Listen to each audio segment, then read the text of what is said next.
තමන්ගේ මිනිස්සයා බොනවා කියලා අවුරුදු 10 15 20 අදටත් ගෙවල් වල රණ්ඩු ඇති. බැඳලා පළවෙනි සතියෙම තේරුම් ගත්තා නම් මේ මිනිහා බොනවා කියලා. අවතාවක් දෙවතාවක් තුන් වතාවක් කිව්වා නේද උනා. අපේ මිනිස්සයාගේ ඇටි ඉතින් ඔය බොනවා මොනවා කරන්නද? රණ්ඩු නෑ ගෙවල් වල. අදටත් කී ඉන්නවා නතර කරපියෝක කියලා. ඒ නිසා අපි දුක් විඳින්නේම හිතක් හදාගන්න බැරි නිසා.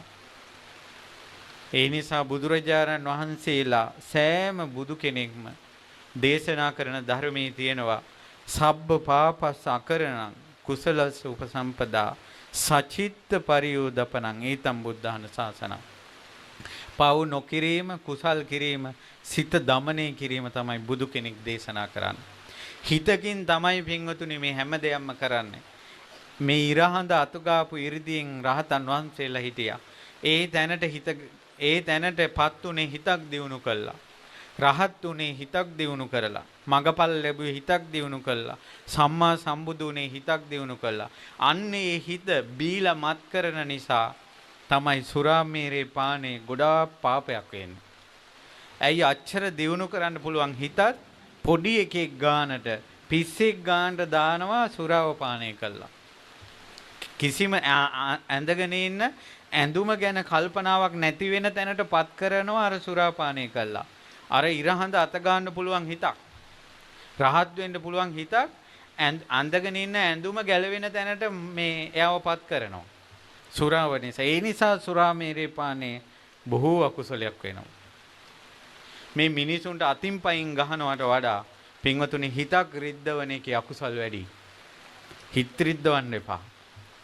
මේ ලෝකේ දානයන් අතර ධර්ම දානෙම අග්‍ර වෙන්නේ ඇයි?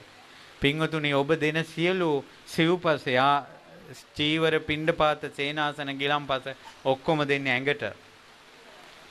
මේ බණපදේ දෙන්නේ කොහෙටද? හිතට. ඒ නිසා ධර්ම දානෙ අග්‍රයි.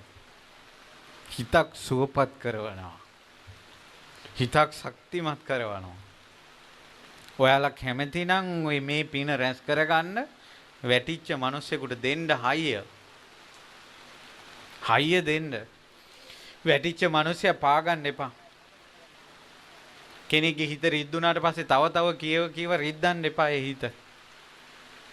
සතුරේකට උනත් අපිට සතුරුකම් කරන මිනිසෙක් උනත් කඳුළු සලාගෙන ඉද්දී ඒ මිනිසයාගේ හිත හදන්න පුළුවන් මනුස්සකමක් අපිට තියෙන්න ඕන. සතුරුකම වෙනම වැඩක්. නමුත් මේ මිනිස්සයා කරදරයටපත් වෙලා.